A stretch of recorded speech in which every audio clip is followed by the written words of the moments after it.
Good morning. Welcome to Heartland. We're going to get started with our next installment of TIC, which is 612 math. Just a few housekeeping things. The bathrooms are right outside these doors. Also, we have coffee, pop, vending machines right by the front door, just on the right side. Also, the password to the internet is education. You'll want to click on HAA.net. And if you haven't already seen the agenda, it's in front of you on the table tent. And you can also access the digital agenda to get the resources and things that we're going to talk about. Are there any questions?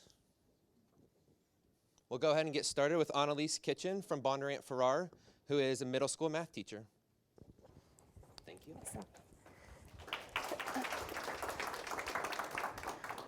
We'll go ahead and get this in here. I first have to apologize. Allergy season has gotten the best of my voice, so I'm going to do the best I can to talk loud enough, but hopefully we'll be in a good place.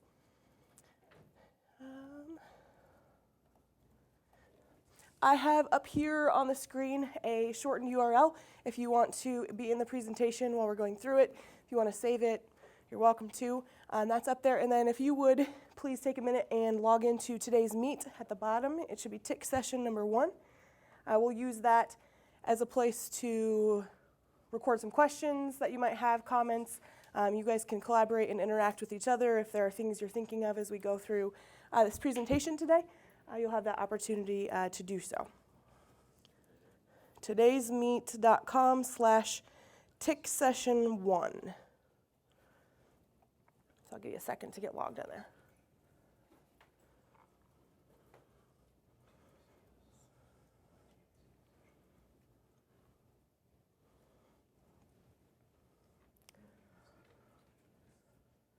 As we go through the presentation today, I hope that you'll find some piece of information that is going to work for you in your classrooms or to take back to your schools. I'm going to present a lot of different little things that I do in my 6th grade math classroom. Today, some of them may be brand new to you. Some of them you may find are things that you've heard of or you've been using for a long time. These are just the things that I've found with my students seem to support the learning environment the best, keeping it student-centered. So we'll go ahead and get started. I believe that technology should be a tool that we use to promote and extend student learning. It enhances the learning environment, but it does not create the learning experience. I think that the teacher and the student are still the most primary sources of information in the classroom, and we use technology just to support and enhance what happens inside our classroom.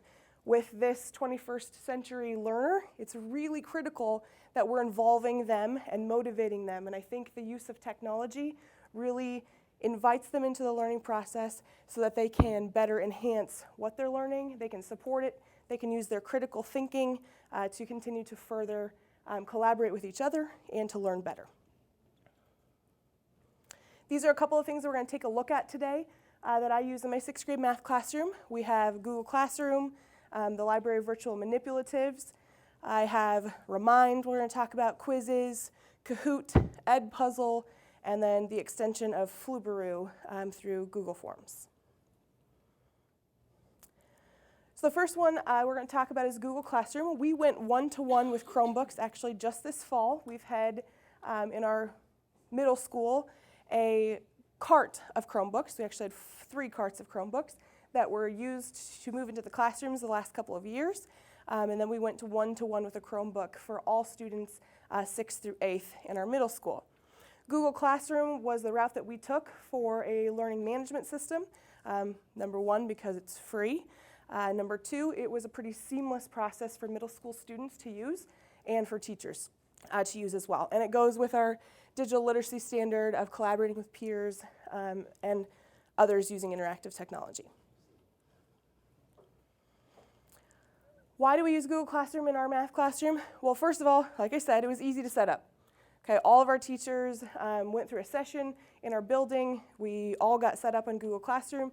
It's easy to get students to get into Google Classroom because they just add in a little password and all of a sudden they're linked immediately to your classroom.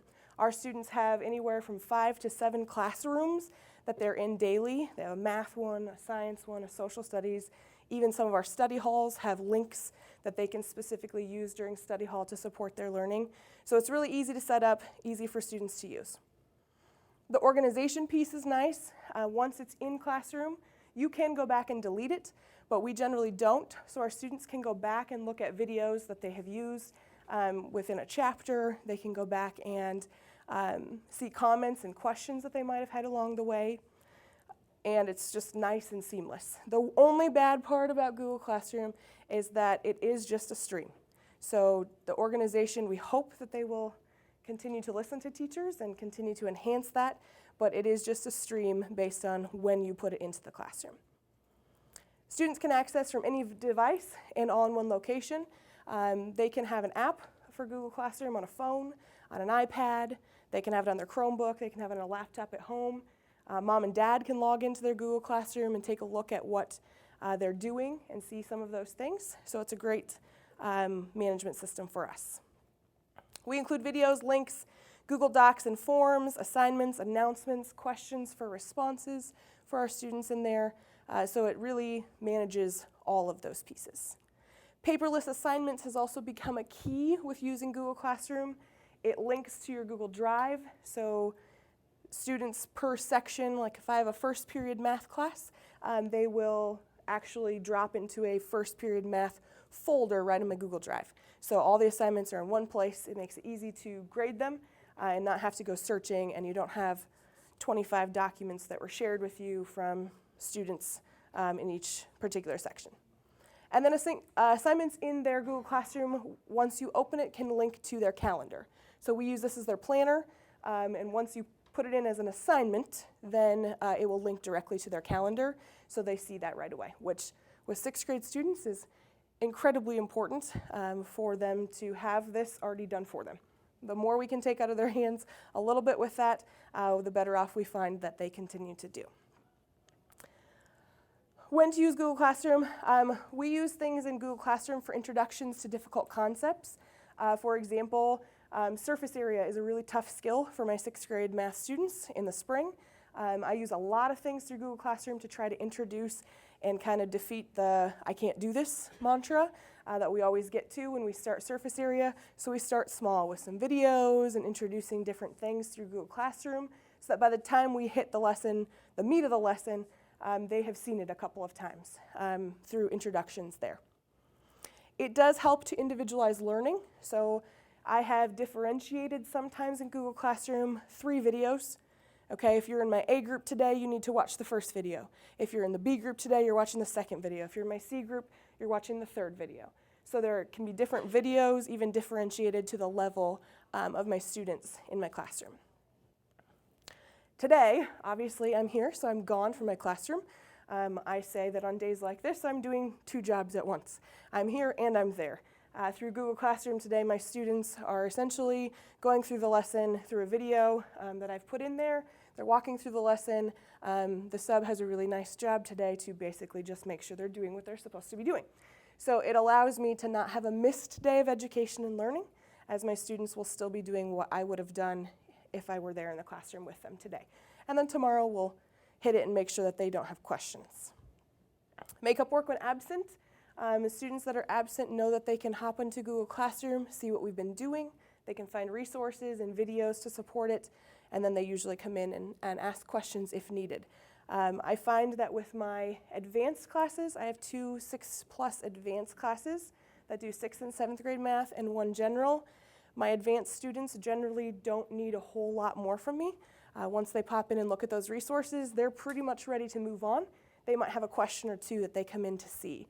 My general students, depending on the level of the content, they may come in and see me for additional help, or they may continue on. And then I use Google Forms through Classroom to do things like bell ringer. So if I want to group students very quickly for the day, they come in, they do a bell ringer. I can have it checked and graded. It pulls up my spreadsheet, and I can quickly group, okay, these students need a lot of me today. These students need to quickly review. These students are ready to move on and just practice. So it allows me to do that on a daily basis. This is an example of a post. This was actually last week, giving them a couple videos that they were taking a look at. We talk a lot about professional commenting. So students, especially 6th graders, but I'm sure 7th through 12th graders as well, we are really good at social commenting. But when it comes to a professional comment, they really struggle with this. So we talk a lot about making a professional comment. What does that look like? How does it serve a different purpose than when I post on somebody's Instagram, or I post on somebody's Facebook wall, or I send out a tweet to my best friend? Now in this realm, when they're posting a question, you'll notice the question one of my students wrote doesn't have great grammar, but at least the content of the message is very professional. It's based on the learning. She asked, will you always multiply the bottom numbers to get your common denominator? So after watching these 2 videos, we were getting ready to add and subtract unlike denominators, and when she watched them, she noticed that that's what they were doing every time, and she posted that question. If you would continue down, you'll notice there are 66 class comments. I have 26 students in this class. They are interacting with each other. It's amazing to sit back and watch the professional comments go. Once they start commenting underneath this comment, you'll see a thread of 6 other students who have responded to her question. So I'm responding where I feel I need to, but my students are responding to each other and collaborating and letting each other know, yeah, we're going to always find a common denominator when we add or subtract. And it answers their questions very quickly. So getting them to interact as well through Google Classroom. This was back in the spring, but something similar to what they were doing for me today. So modified flipped learning, I kind of use through Google Classroom.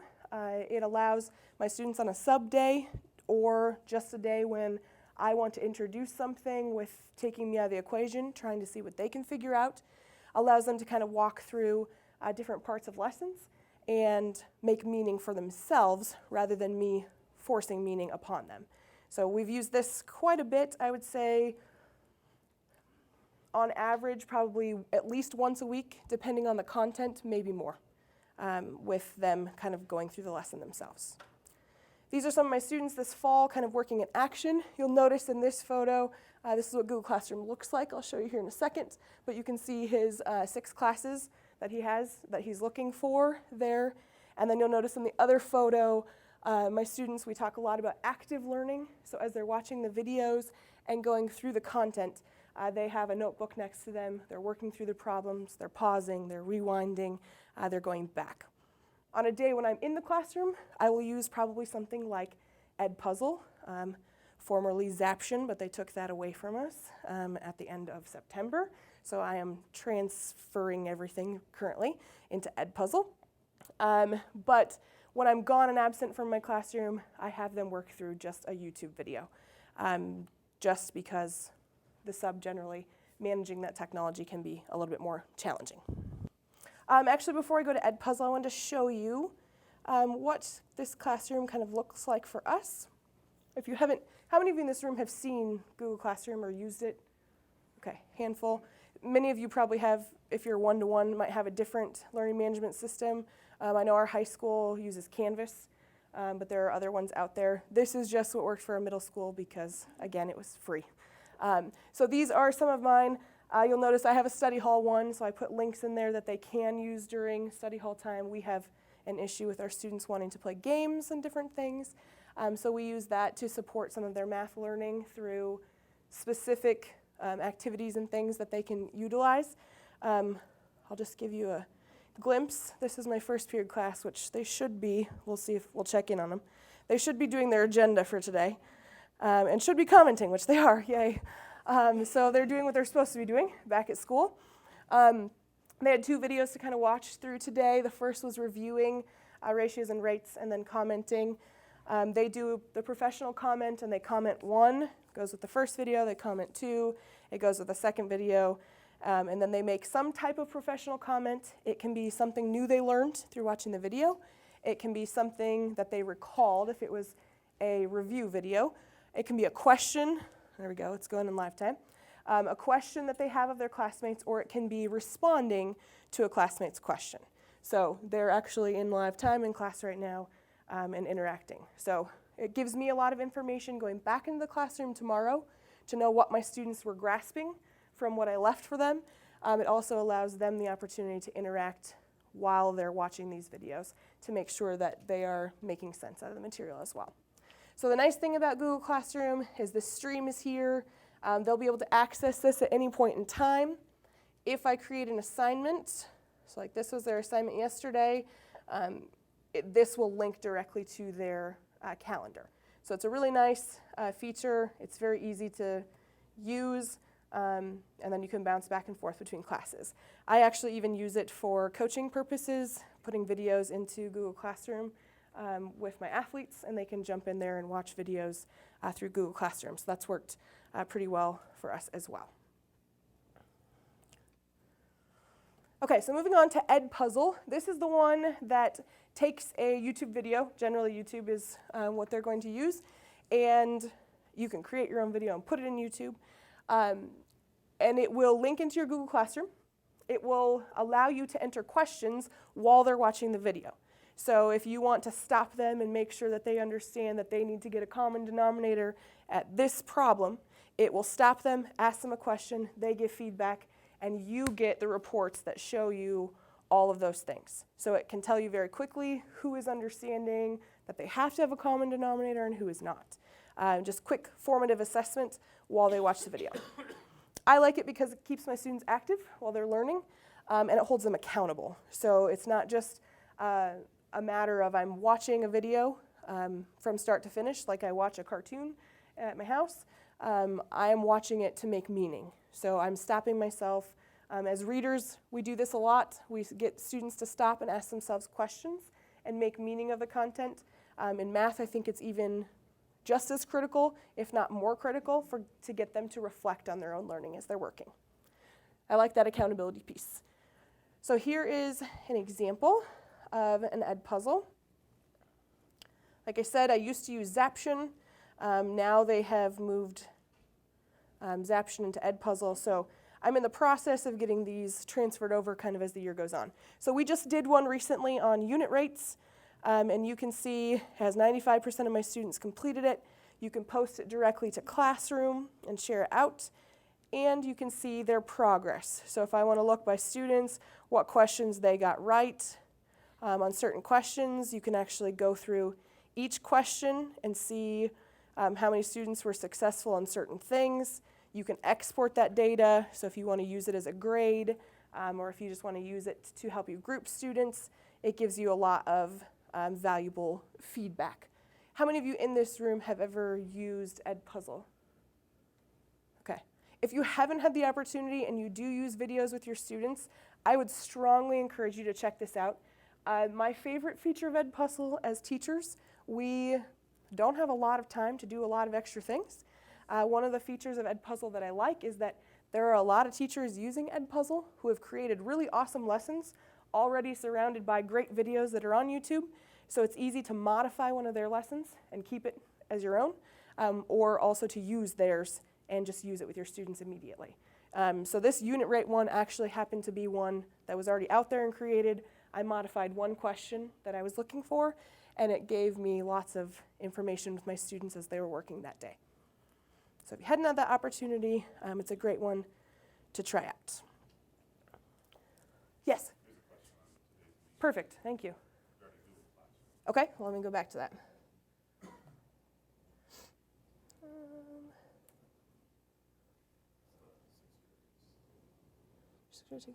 Okay, so in my modified flip, what I've found is we have a pretty good chunk of our students that have access to the internet at home.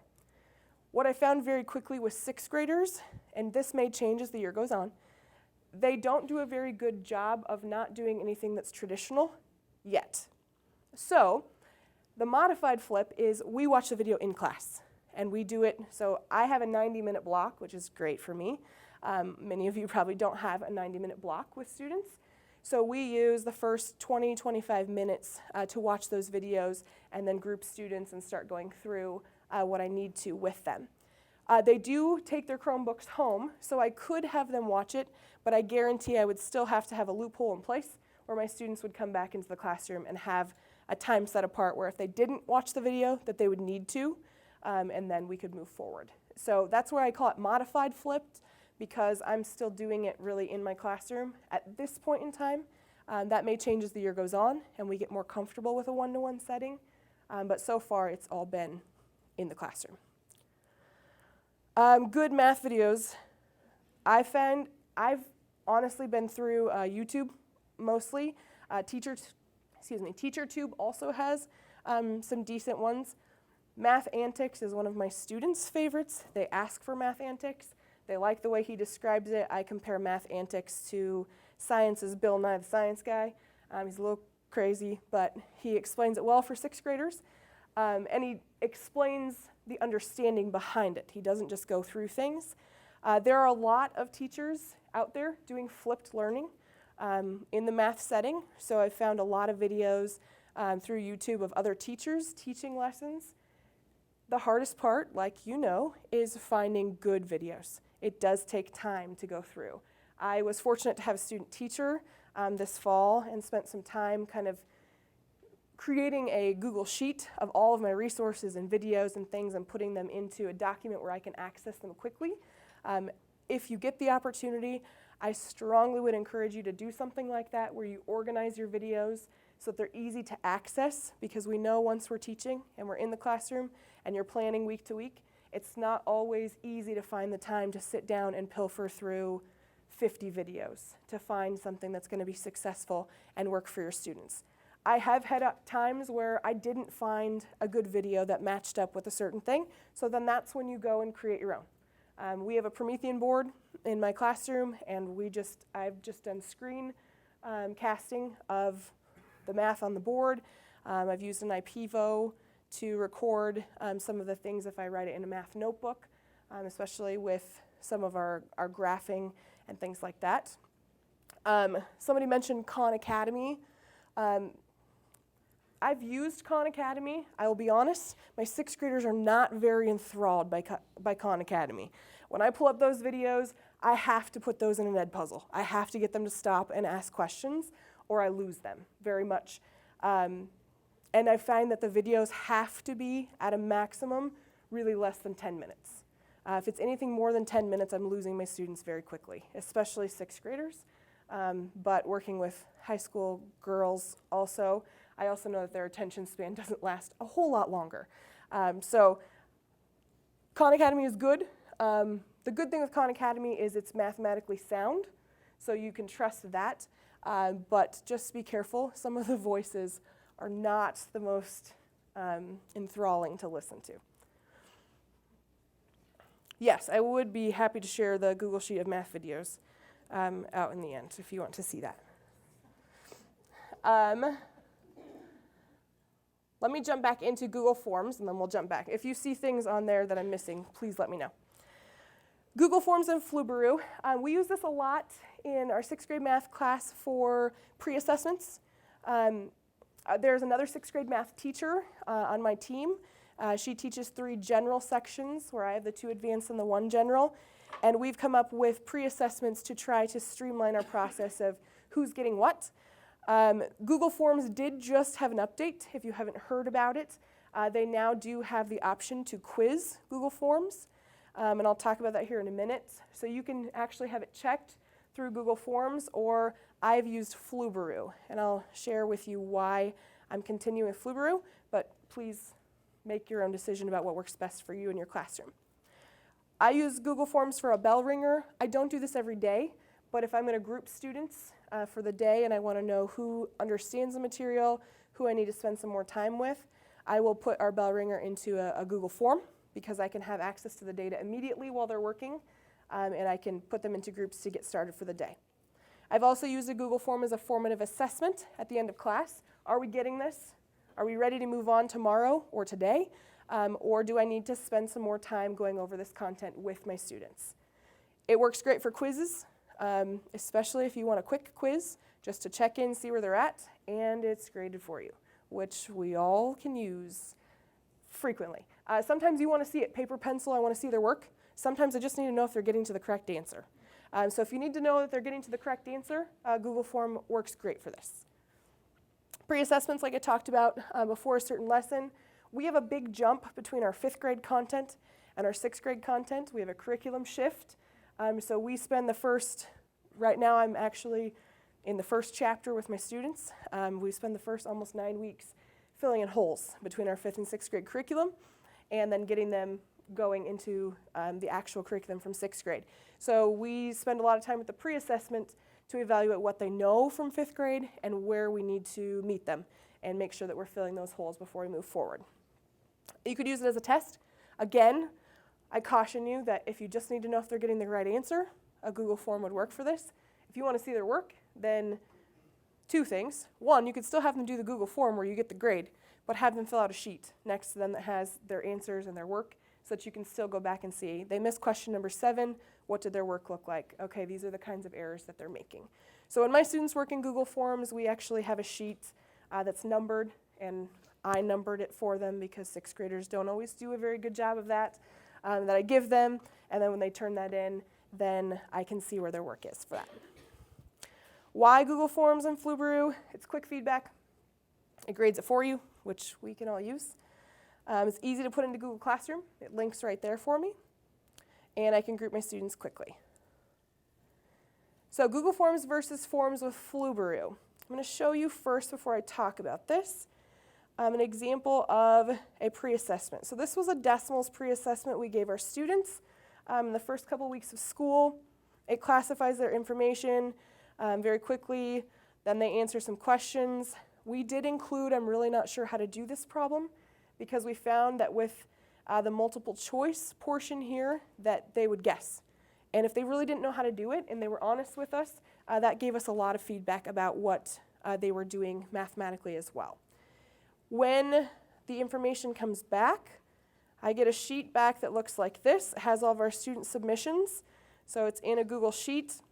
We can go through. You'll notice that there are 2 different teachers here. There's Mrs. Kitchen and Mrs. Warren that were the 2 6th grade math teachers. So we can filter the information so that my students are grouped and her students are grouped. We can filter them by which class period we have them. We can filter by students who missed question 1 or 4. So in the Google Sheet, you have a lot of organizing that you can do.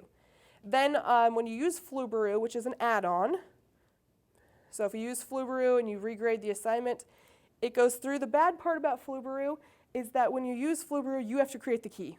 Not really that big of a deal, but again, we're teachers, so we understand that that's another thing to do. Where the Google Forms update now allows it, as you go through and create the form, you select the correct answers, and it will grade it automatically. Pros and cons, I'll talk about. With Flubaroo, I can do short answer questions. They have to actually input what they get for a final answer instead of choosing from multiple choice. The Google form with the quiz option is all multiple choice. We researched, we tried with my building level leader, we tried to find the opportunity for them to do short answer. At this point, it doesn't exist in Google Forms. They may, hopefully down the road, be something that they consider, but I think it's because it's more difficult to grade. So I tend to enjoy Google Forms to Flubaroo because my students can put in their answers and it gives me better feedback in a faster manner. But Google Forms would be a good quick check if you want them to take a multiple choice option. When their grades are in here, it does color code and things. It gives them an overall percentage. It tells me if they got the question correct. It tells me the commonly missed question. So in yellow, it put that this was the most missed question by all of my students. So very quickly, I can find out we're really struggling with rounding, ordering, and a lot of things. If you look at this, this is why we're in chapter 1 in the middle of October. We had to spend a lot of time going back over decimals because they didn't get a lot of it in 5th grade or they didn't retain a lot of it, one of the two. So this gave me a lot of information. It also shows points possible, what the average was for the class, the submissions that we had, and then number of low-scoring questions. So this gives me a lot of feedback very quickly. This allowed us to group students. I had students who were really successful that moved on and did projects with decimals, proving their understanding. And then I had different levels of small groups that were working through those decimals based on where we're at. Pros and cons here, Google Forms I talked about, it's a quick check.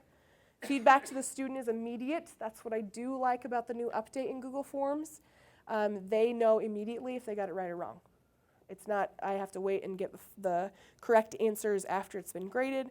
They know immediately. Cons, again, it's because it's only multiple choice. With Flubaroo, it's a quick check again. You can do the short answer, so you can have them input labels and things like that. Cons, you have to create a key. For me, at this point, I'm still sticking with forms of Flubaroo. I may use the forms with the new update here or there if it's just a quick check. Mess with the two, see what works for you. I think that they both have positive things that they can bring. I think in the math setting, our challenge is just if we only hold our students to multiple choice questions and never give them open-ended, then we're not seeing the types of mistakes they're making. They might be really good logical reasoners and able to pick out a logical answer, but that doesn't necessarily mean that they could get to the correct answer. So we have to be careful with that in the math setting, with technology. Can you show where the quiz is in forms? Yes.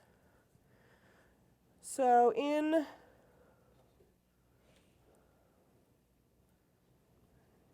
I'll just pull one up. So if I go to a form,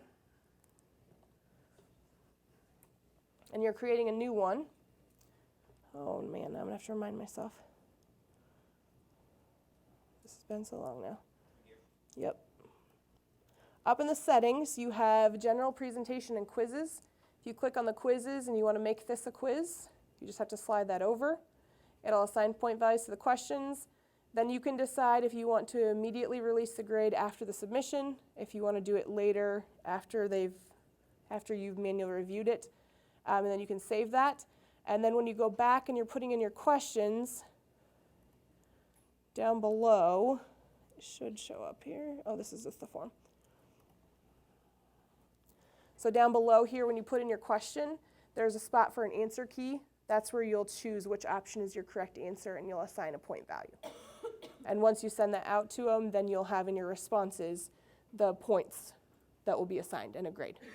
Go ahead. Does it randomly sort the options, like the answer options? You can choose that in your settings so that they can't see them from. And they're not the same from student to student? Correct. Yep. You can jumble them. I don't have a pre-made one because I have only used forms with Flubaroo. But a lot of, like, our language arts teacher uses this. Our social studies teacher has been using this a lot. Again, if you want the multiple choice option, this is a great way to do it. It's all done for you. You just set it up the one time, and then you're going to get your information back very quickly. Any other questions on Google Forms or Flubaroo? Flubaroo, remember, is an add-on. So if you're in here, you do have to add it.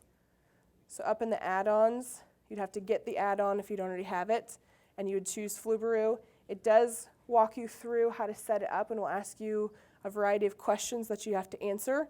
I will be very honest, when I first set up my Flubaroo, I just called up my technology person and I said, help. Because walking through and knowing which boxes to select, there are a lot of great YouTube videos, I will say that as well, on how to set up Flubaroo and a lot of those add-ons. That's generally where I go is Google. Help me set up Flubaroo. And then when you go through and grade it, it gives you the options,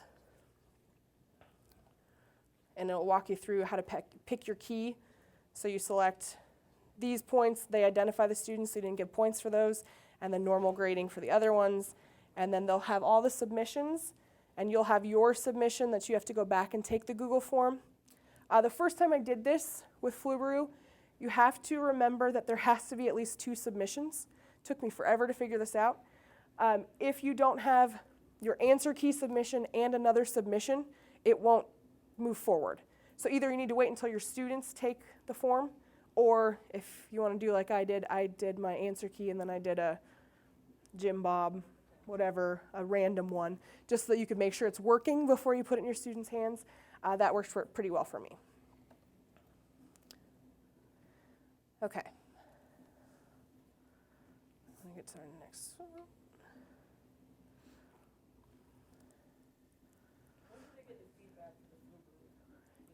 With Flubaroo, they can get there's a spot that they can check on the bottom that says email results to me.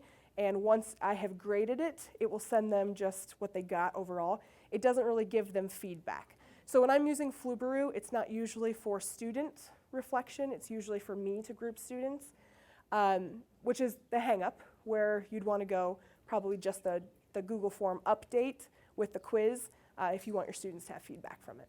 If you select that it collects their usernames, our email addresses, then it does have a section where it can email out the response to them after the test is completed. Yep. You've got your key already set up. Generally, my students don't look at it, though. So it's probably not your best option if you want your students to use it as a formative assessment where they're reflecting. I want to talk about two technology games. I always call them games with students because the minute you call it an activity, it's not as much fun. If you tell them it's a game, they're in. At least my students are. So I work with two that I've picked. There are actually three good ones out there. Kahoot, Quizzes, and Socrative would be the three that we use in our building a lot. Our language arts and reading teachers use Socrative, so we try not to overdo these to our students, because the minute you overuse them, we're going to lose students using them. So we try not to do these too often as well, but my students love these. So the first one's Kahoot. This is hands down my students' favorite one. They beg for it on a review day. They beg for it as a formative assessment. It's a game, it's a race, and sixth graders love that. They compete, they have fun, and they learn in the process. So there's some pros and cons of quizzes and Kahoot that we're going to talk about. Make your own decision. What works in my classroom might not work in yours, but this is what I have found works best for the students that I have. Kahoot is fast-paced, and it's game-like. It has only 120 seconds per question allowed. So if you're at an upper-level math and you're going to do a math problem, this might not be a good option, because 120 seconds might not be enough time for them to solve some of those problems. I even find sometimes with my word problems in sixth graders, 120 seconds can really push some of my lower level learners. So you have to decide if that is a hang-up, or deciding what types of questions you include in something like this. It's a great formative assessment, gives me quick information about my students, and there are tons, again, of public Kahoots that you can use and modify. There are tons of teachers out there using them. If you need it quickly, which happens to me sometimes, you can just search it in Kahoot and find a pretty good Kahoot that someone has already created and not have to recreate the wheel. These are some of my students in action doing Kahoot. There's always smiles on their faces when we're playing Kahoot. High level energy. This is not an activity where you want the classroom to be quiet. It won't be, ever. This I cannot use as a quiz, because to get my students to be quiet while everybody's working is very difficult. They get too much into the game, but maybe at the upper levels you might be able to use it as a quiz with students. So this is kind of what it looks like. It will show on the screen. It looks like this. We'll try it here in a second. And then any device that they have. So we have Chromebooks this year. We had iPads in the room last year. They have this on their screen, and it matches the questions up on the board, and they select them. You get feedback once the Kahoot is finished, and you can download results. So you can save them to your Google Drive, which is what I've done. It color codes them, right and wrong. It gives you total correct answers, incorrect answers, total score, what they responded with, a lot of really good information. This, again, is another tool that I've used for grouping students and for just knowing if it's time to move on with the material or to backpedal and stop. So let's try it. You have a device in front of you, if you would. How many of you in here have played Kahoot? Oh, this is going to be fun. Okay. So we're going to go to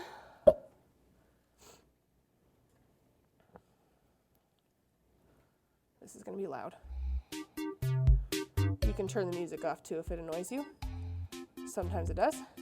So the game pin is up there. You'd have to go to kahoot.it, and then you'll enter the game pin and then put your name in, some name. We have to talk about names with students, so I always tell them it's first and last for a while, and then they want to add emojis and all sorts of things. You can't kick out a student if they put out the correct name that you don't want in there for them. Yep, you just tap on their name. Put your cursor over their name and you can kick them out. Sometimes they want to kick themselves out and rename themselves too.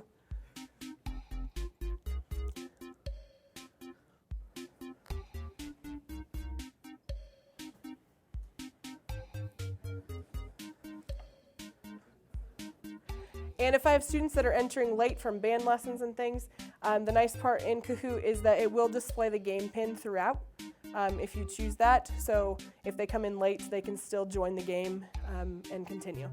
The one thing we found with Kahoot and iPads last year that was kind of a hang up is if you have it so that your screen goes to sleep and they would tap to open their screen, sometimes they would tap the wrong button. Or the iPads tended to kick them out. We haven't had any issues with the Chromebooks this year going through Kahoot. It's been pretty easy for them to use, but we have had that issue in the past. Anybody still getting in? Okay, we're just gonna go through a couple questions just so you can see. The question will be displayed up on the board and the answers, and then you'll select it on your screen. Random trivia.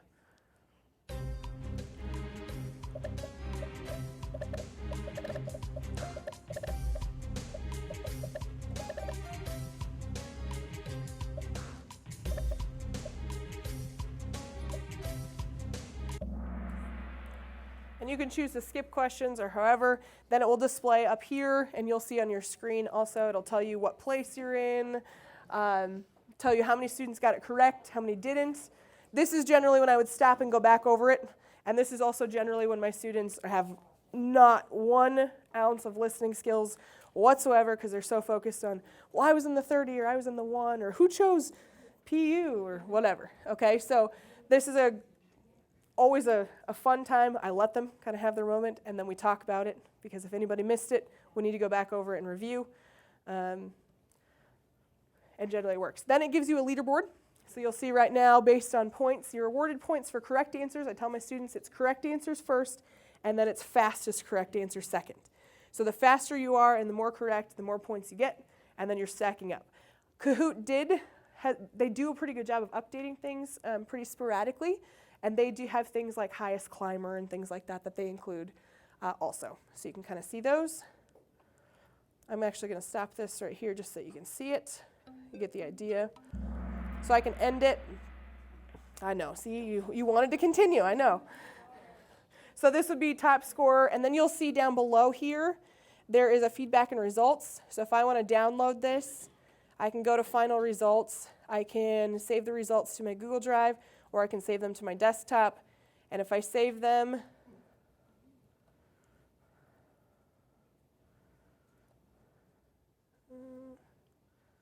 let's do this instead. Then it will pull up that screen like I was showing you before that gives you the results.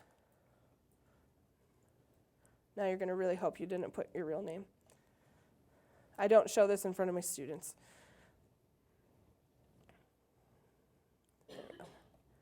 So then you can pull this up, you can save it wherever you need to, and it gives you information about correct answers, incorrect answers, and as you scroll down you can see scores and whatnot. So lots of good feedback through that. I generally would say formative assessment is better. It's a fun way to review. They beg for this on a review day for a quiz or a test, just because it's a game. So with Kahoot, then kind of facing on the other side is quizzes. Quizzes is similar to Kahoot. The nice part about quizzes is it displays the question on your screen, on your device, where Kahoot is always up on the board. You now can see this. This would be a good option for a quiz for a couple of reasons. They can take more time to solve. They are not really racing anyone else next to them. The questions are jumbled, so if I'm taking this at the same time as someone next to me, they have a different question than what I have.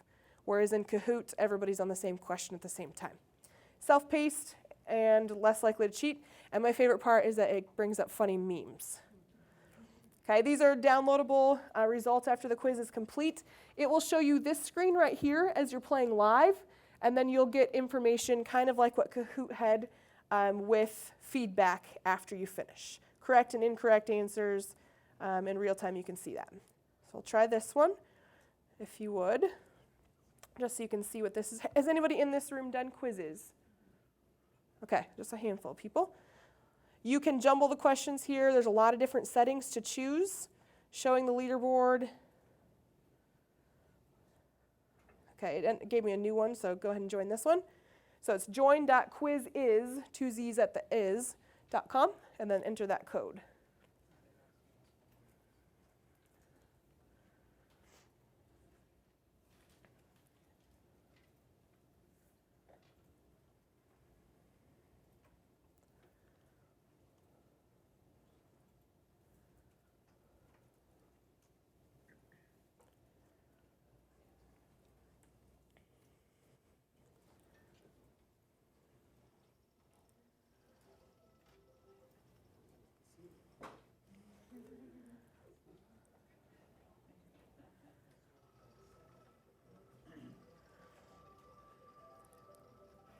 Lots of nice sound effects too. You can choose to not have music as well.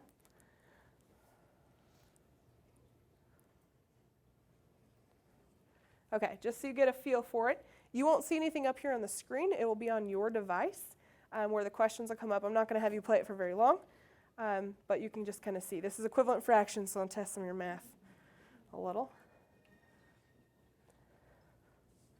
And you'll see up on the screen what kind of feedback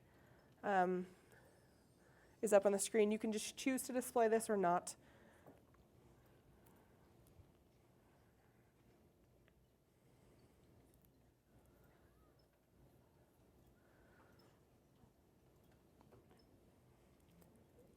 This also tells me very quickly which students are either not starting very quickly or struggling with material. You can tell kind of that are taking a little bit longer to answer some of the questions too.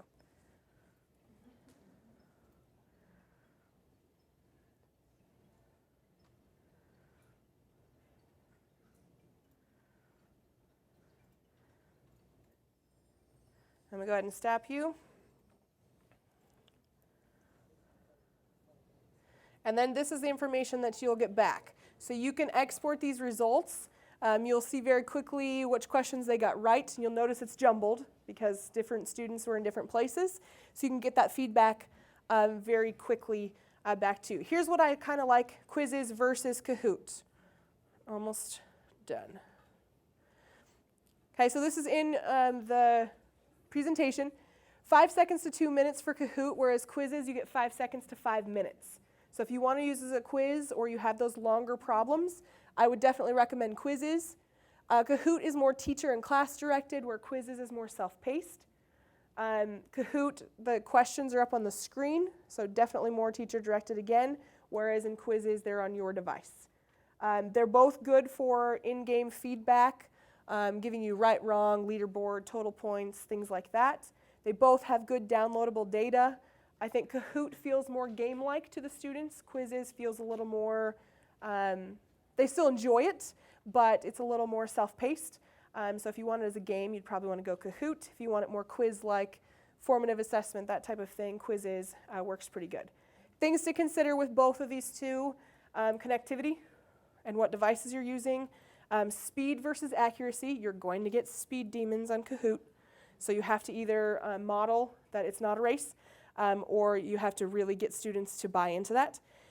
Names for Kahoot and quizzes, both quiet versus loud. Quizzes is more quiet, Kahoot's definitely loud. And then the ability to review between questions. In quizzes, you're not going to be able to stop the whole class. You just did the same problem and go over it. Okay, but in Kahoot, you could. So depending on what you want from that situation. I have virtual manipulatives listed here. That's another way that I use technology in the classroom, just some resources with that.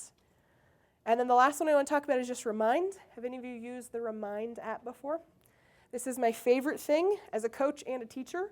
I actually had a meeting yesterday where a parent told my administrator that every teacher has to use Remind because they get it in either an email form or a text message form.